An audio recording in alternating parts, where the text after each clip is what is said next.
देखिए क्लास 9 के चैप्टर 7 का एग्जाम्पल 2 है हमारे पास। क्वेश्चन में हमसे बोला गया है A B is a line segment and line L is its perpendicular bisector. A B एक लाइन सेगमेंट है और एल जो है इस ए बी का परपेंडिकुलर बाइसेक्टर है। परपेंडिकुलर बाइसेक्टर का मतलब, परपेंडिकुलर का मतलब इस पर परपेंडिकुलर बना रहा है, 90 डिग्री बना रहा है, और बाइसेक्टर का मतलब है कि इस लाइन को जो है दो इक्वल पार्ट में डिवाइड भी कर रहा है। ठीक है, तो ए बी एक लाइन सेगमेंट है और एल जो है वो इसका परपेंडिकुलर बाइसेक्टर है। ठीक, आगे हमसे बोला गया है if a point P lies on line L. एक पॉइंट है पी जो लाइन एल पर है। ठीक है, एक लाइन है हमारे पास एल, इस पर जो है कहीं ना कहीं पी पॉइंट है। Show that P is equidistance from A and B. तो हमें ये शो करना है कि जो पी पॉइंट है ये इस पॉइंट ए से भी और ये इस पॉइंट बी से भी इक्वल डिस्टेंस पर है। तो अब अगर हम ये चीज़ प्रूफ कर देते हैं कि जितनी ए पी है उतनी ही पी बी है, यानी कि A P is equal to P B अगर हम लेकर के आ जाते हैं तो ये चीज़ प्रूफ हो जाएगी कि जो पी है वो ए से और बी से दोनों से जो है इक्वी डिस्टेंस पर है। ठीक है, अब सबसे पहले हम क्या करेंगे, जो चीज़ क्वेश्चन में गिवन है उसको लिखेंगे, उसके बाद जो चीज़ प्रूफ करना है उसको लिखेंगे, उसके बाद जो है इसको प्रूफ करेंगे। अब देखिए सबसे पहले जो चीज़ हमें गिवन था हम उसको लिख लेते हैं। हमें क्वेश्चन में गिवन था कि जो एल लाइन है वो ए बी पर क्या है, परपेंडिकुलर है।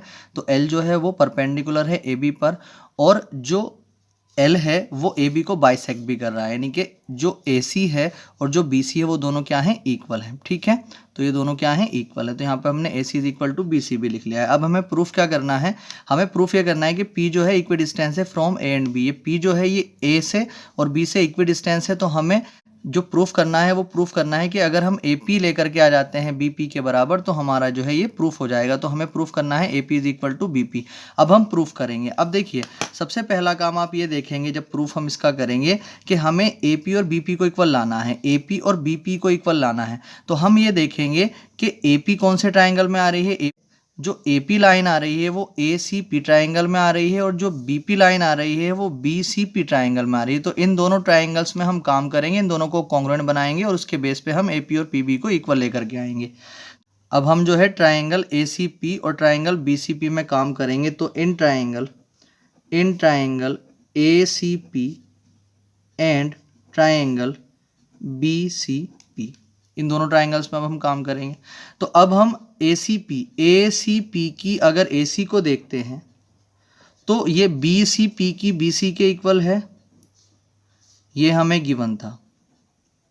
दूसरा ए सी पी का जो एंगल ए सी पी है, एंगल ए सी पी जो है 90 डिग्री है, और बी सी पी का एंगल बी सी पी ये भी 90 डिग्री है। तो एंगल बी सी पी क्या है, 90 डिग्री है दोनों के दोनों, इसलिए इक्वल हो जाएंगे। तीसरी बात अगर हम देखते हैं तो ए सी पी में भी पी सी आ रही है और बी सी पी में भी पी सी आ रही है। तो ये क्या हो गई, कॉमन लाइन हो गई। तो हमने यहाँ पर देखा कि इन दोनों ट्राइंगल्स की दो साइड्स और एक एंगल इक्वल हो चुका है। तो जब दो साइड्स और एक एंगल इक्वल हो जाते हैं दोनों ट्राइंगल्स के तो वो ट्राइंगल कॉन्ग्रुएंट्स हो जाते हैं। तो इसलिए हम यहाँ पर लिख सकते हैं कि ट्राइंगल ए सी पी जो है वो कॉन्ग्रुएंट हो चुका है ट्राइंगल बी सी पी के।